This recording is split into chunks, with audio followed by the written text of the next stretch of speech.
Hey yo, what's up? It is Roy here, and this is Roy's Randomness. Driving to a friend's wedding right now, and just, thinking as I drive, listening to, music and just hearing the Word of God in that music just really makes you start thinking. And this is something that I've mentioned to a couple people prior to this, and I thought, I want to make a video about this experience. And the experience that I'm speaking of is one that I recently got to do. I got to be a part of an absolutely amazing week with Athletes in Action. I was able to witness the power of God in these young athletes. I was able to see them rely on Him and depend on Him for the strength they needed. I was able to see college kids who, in perhaps one of the most influential times of their life where they could go either direction, have chosen to be Christian, be proud about being Christian, and stand up and say, I'm a Christian. Let me give you the gospel and tell you about Jesus.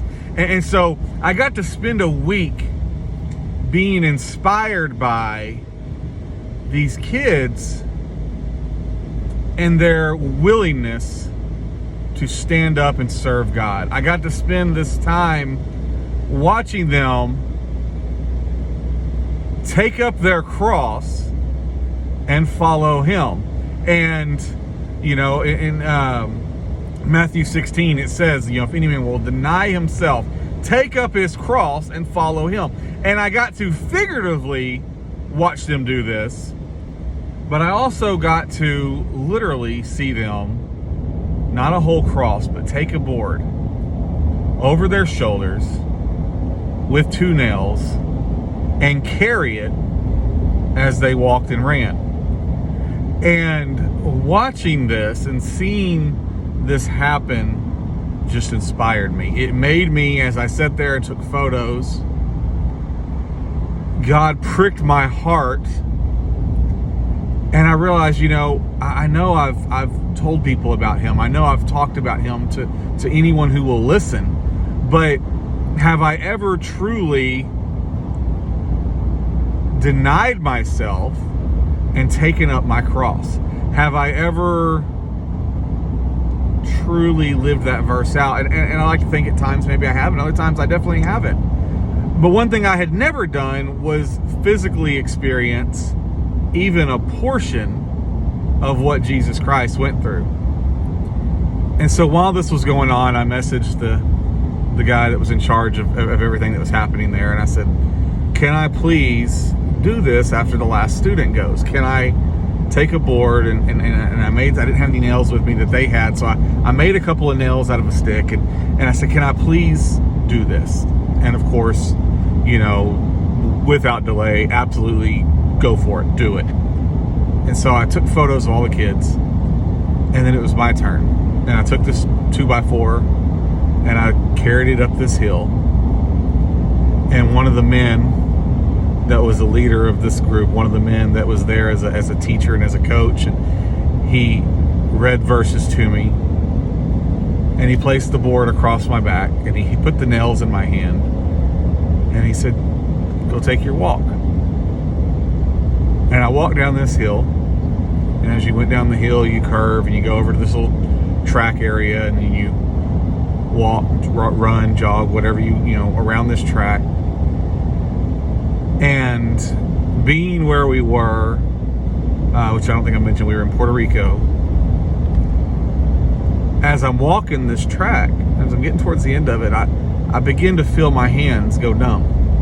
As they're up above my head, they're carrying this board that's at the back of my neck. And as I'm going, I start feeling my hands go numb.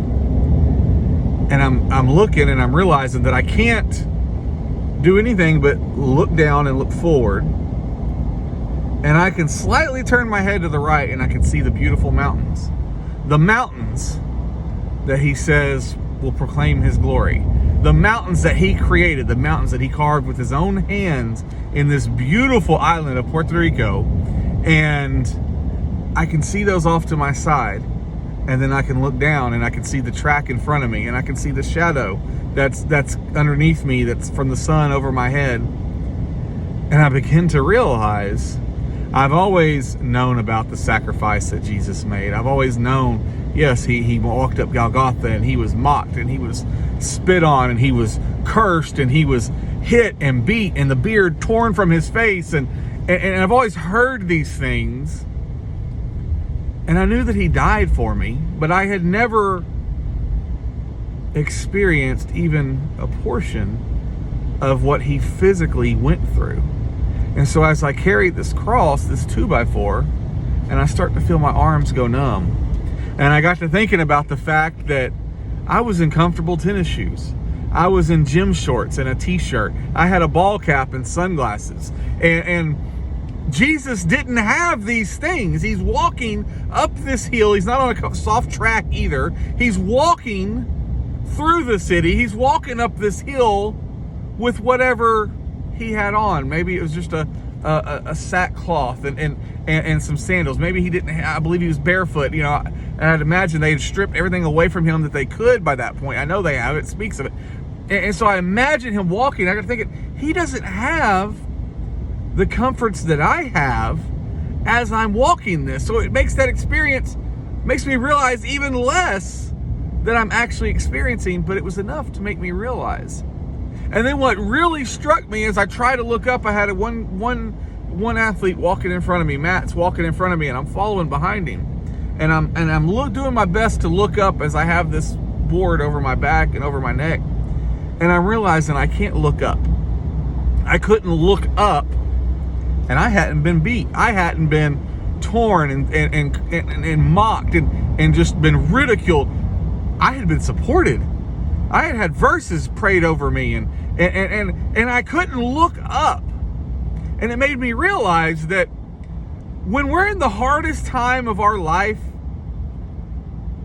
and who do we try to turn to? Obviously, the answer now is that we need to turn to Jesus. We need to turn to God. Look to him for our strength. Look to the mountains for our strength, because that's where he is. But we look to our dad. We look to our father. If something's going wrong, I call my dad and I'll be like, hey, let me tell you what happened. As we're growing up, you meet a girl. Dad, let me tell you about this girl. I went fishing. I caught a big bass. Dad, let me tell you about this fish I caught today. And when Jesus needed his father the most, because he's carrying the cross, he couldn't look up. He couldn't look up at his father and say, Dad, I need your help. He had to carry that weight himself, and all he could do was look down. All he could do was perhaps look to his sides and see those that were mocking him. He couldn't look up to his father like we can. Even if we don't have an earthly father, we don't have a father figure in our lives, we have Jesus Christ as our father. He's the author and finisher of our faith. We have him to look up to say, God, I need you now. I need you to help me carry this weight that I'm carrying. We have that ability, but Jesus couldn't do it. Jesus couldn't look up to his father when he needed him the most. And I finished that track, and I finished that walk.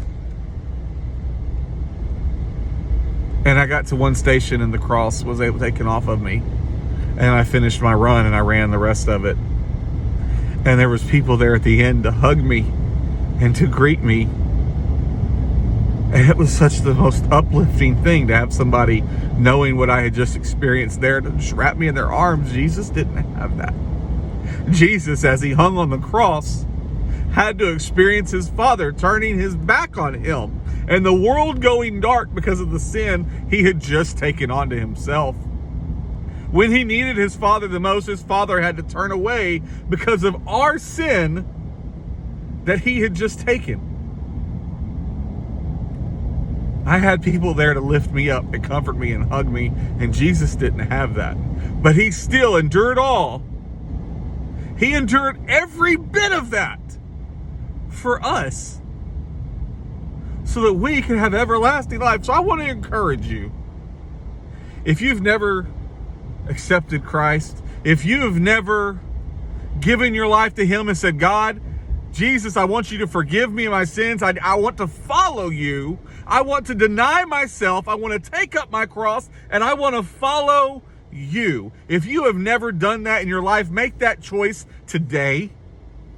Realize what Jesus did for you and make that choice today. Realize the suffering and the torment that he went through for you and make that choice today. There's no better time than the time that is now, because you don't know when you're going to pass. You don't know when you'll take your last breath. Will it be today? Will it be in an hour? Will it be in 2 days? Will it be in a week? Will it be in 20 years? You don't know when you're going to pass. So there's no better time than to get right with him now. Ask him for forgiveness. Put your faith in him and say, God, I understand what you did for me, Lord. I know Jesus came to the cross and he bled and he died. He was buried and rose 3 days later. And he sits at the right hand of the Father, intervening for me and you. Make that choice today.